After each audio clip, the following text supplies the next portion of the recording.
It is interesting that in the United States, the most significant healthcare budget goes to cardiovascular disease care, whether it's private or public. It's not even, there's no comparison at all. In Africa, where it is a major killer, it is totally ignored. And that situation cannot be right. We must do something about it.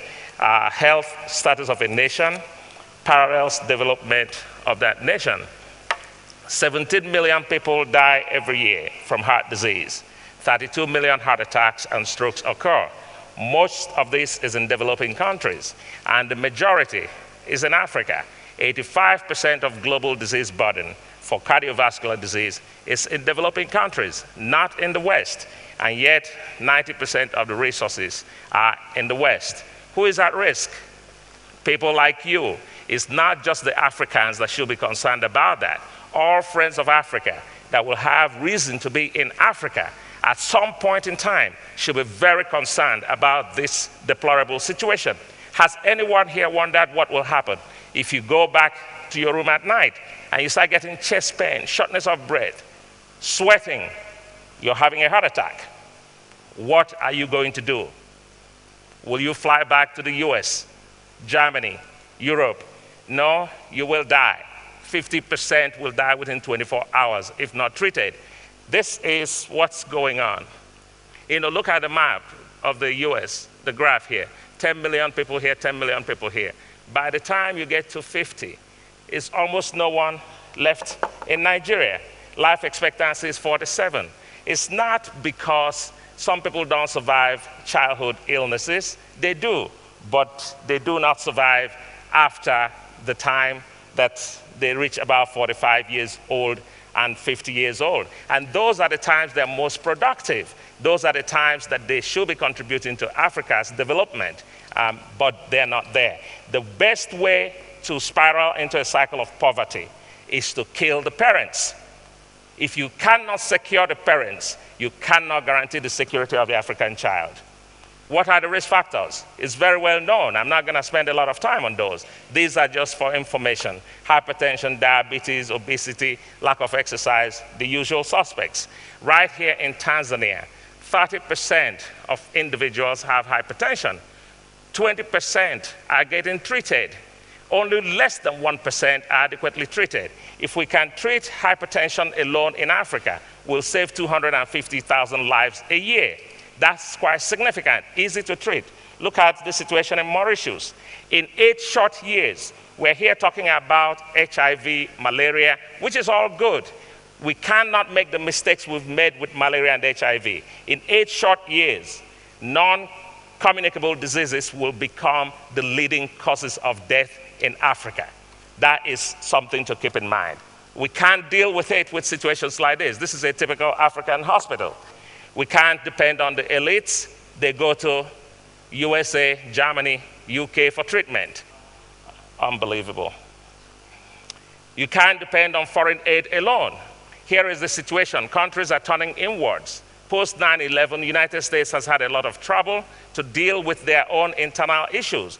So they spend their money trying to fix those problems. You can't rightly, it's not their responsibility. It is my responsibility. I have to take care of my own problems. If they help, that's good, but that is not my expectation. These worsening indices of health care or health status in Africa demand a new look. We cannot keep on doing things the way we've always done them.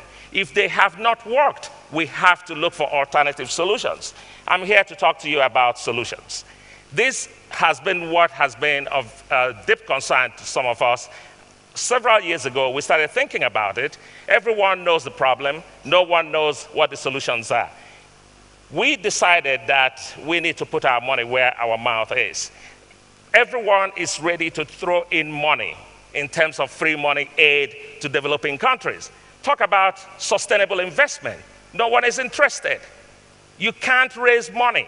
I have done businesses in healthcare in the United States. I live in Nashville, Tennessee, healthcare capital of America. Very easy to raise money for healthcare ventures. But start telling them, we're going to try to do it in Nigeria. Everyone runs away.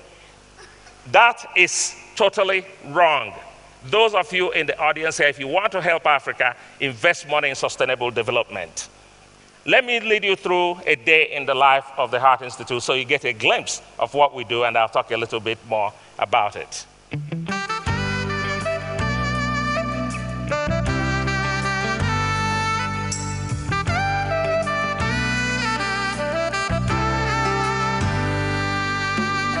I've been around this world, I've been a lot of places, seen a million faces in 1,000 times. But when I looked into your eyes, I knew I found heaven.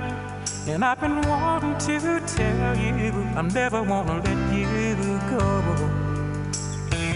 It may be winter and heat up, but what I'm feeling is summer in my heart.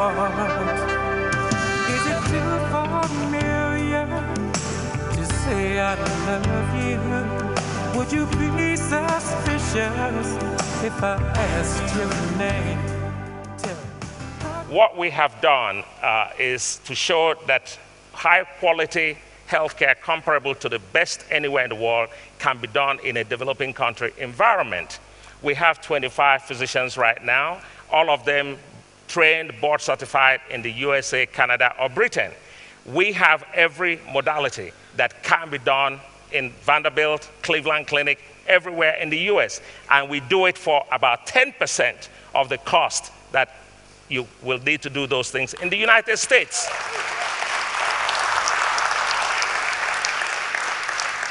Additionally, we have a policy that no one is ever turned away because of ability to pay. We take care of everyone. Whether you have $1, $2, it doesn't matter. And I will tell you how we're able to do it.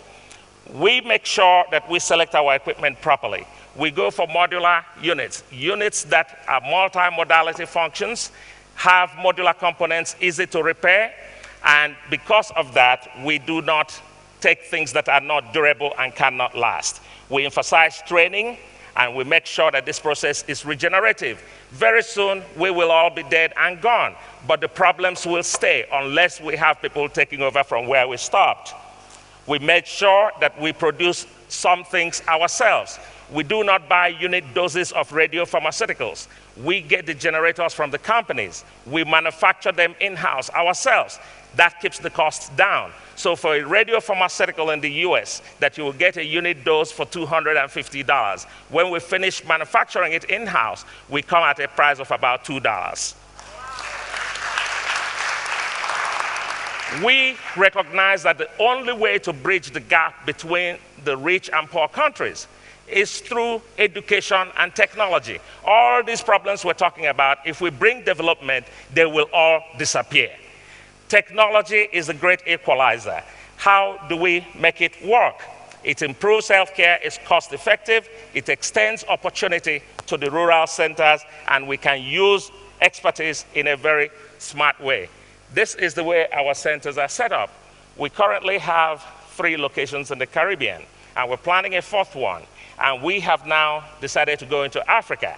We will be doing the West African Heart Institute in Port Harcourt, Nigeria. That project will be starting within the next few months. We hope to open in 2008-09, and we will do other centers. This model can be adapted to every disease process. All the units, all the centers are linked through a switched hub to a central server, and all the images are populated to review stations. And we designed this telemedicine solution. It's proprietary to us, and we're happy to share what we have learned with anyone who is interested in doing it. You can still be profitable. We make sure that the telemedicine platform gives access to expert medical specialists anywhere in the world just by a click of the button. And I'll lead you through to see how this happens. This is at the Heart Institute. The doctors from anywhere can log in. I can call you in Switzerland and say, listen, go into our system, look at Mrs. Jones, look at the study, tell me what you think. And they'll give me that information and will make the care of the patient better. The patient doesn't have to travel. He doesn't have to experience the anxiety of not knowing because of limited expertise. We also use electronic medical record system. I'm happy to say that the things we have implemented, 80% of US practices do not have them. And yet the technology is there. But they have that luxury, because if you can't get it in Nashville, you can travel to Birmingham 2 hours away and you get it. If you can't get it in Cleveland, you can go to Cincinnati. We don't have that luxury. So we have to make it happen. When we do it, we will put the cost of care down and we'll extend it to the rural centers and make it affordable, and everyone will get the care they deserve. It cannot just be technology. We recognize that. Prevention must be part of the solution. We emphasize that. But, you have to tell people what can be done. It's not possible to tell people to do what is going to be expensive and they go home and can't do it. They need to be alive, they need to feed. We recommend exercise. It's the most effective, simple, easy thing to do. We have Heart Walks every year, every March, April. We form people into groups and make them go into challenges. Which group loses the most weight, we give them prizes. Which groups record more walking distance by pedometer, we give them prizes. We do this constantly. We encourage them to bring children. That way, we start exposing the children from very early on what these issues are. Because once they learn it, they will stay with it. In doing this, we have created at least 100 skilled jobs in Jamaica alone. And these are physicians with expertise and special training. We have taken care of over 1,000 indigent patients that could have died, including 4 free pacemakers in patients with complete heart block. For those that understand cardiology, complete heart block means certain death. If you don't get this pacemaker, you will be dead. So we are pleased with that. Indirectly, we have saved the government of Jamaica $5 million from people that would have gone to Miami or Atlanta for care. And we've hopefully saved a lot of lives. By the end of this year, we would have contributed over $1 million in indigent care. In the first 4 months, it's been $340,000, averaging $85,000 a month. The government will not do that because they have competing needs. They need to put resources elsewhere. But we can still do it because people say, how can you do that? This is how we can do that. At least 4,000 rich Jamaicans that were heading to Miami for treatment have self-confessed that they did not go to Miami because of the Heart Institute of the Caribbean. And if they went to Miami, they will spend significantly more, 8 to 10 times more. And they feel happy spending it at home, getting the same quality of care. And for that money, for every one patient that has the money to pay, it gives us opportunity to take care of at least 4 people that do not have the resources to pay.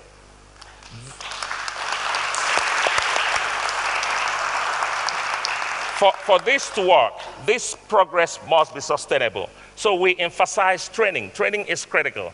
We have gone further. We have formed a relationship with the University of Technology, Jamaica, where I now have an appointment. And we are starting a biomedical engineering program.